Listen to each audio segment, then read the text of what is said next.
మనం తరచుగా వినే ఒక పద్యం ఉంది. కానీ అది సగం మాత్రమే. అసలైన ధర్మం ఇదిగో వినండి. కార్యేషు యోగి. చేసే పని ఏదైనా సరే ఫలితం ఆశించకుండా ఒక యోగిలా తన బాధ్యతను నెరవేర్చాలి. ఇది తన కుటుంబం కోసం తను చేసే త్యాగం. కర్ణేషు దక్ష. ఇంటిని నడపడంలో, కష్టాలను ఎదుర్కొనడంలో ఒక సమర్థుడైన నాయకుడిలా ఉండాలి. భయం వద్దు, ఓటమి వద్దు.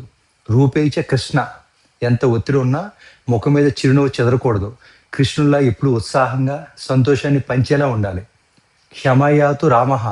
కోపం రావడం సహజం. కానీ రాముడిలా క్షమించే గుణం ఉండాలి. తన వారిని ప్రేమతో గెలుచుకోవాలి. భోజేషు తృప్త. భార్య లేదా తల్లి ప్రేమతో ఉన్న అన్నం అమృతంలా భావించాలి. వంకలు పెట్టకుండా సంతృప్తిగా తినేవాడే నిజమైన పురుషుడు. సుఖదుఖ మిత్రం. కష్టం వచ్చినా, సుఖం వచ్చినా తన కుటుంబానికి ఒక ప్రాణ మిత్రులా అండగా నిలవాలి.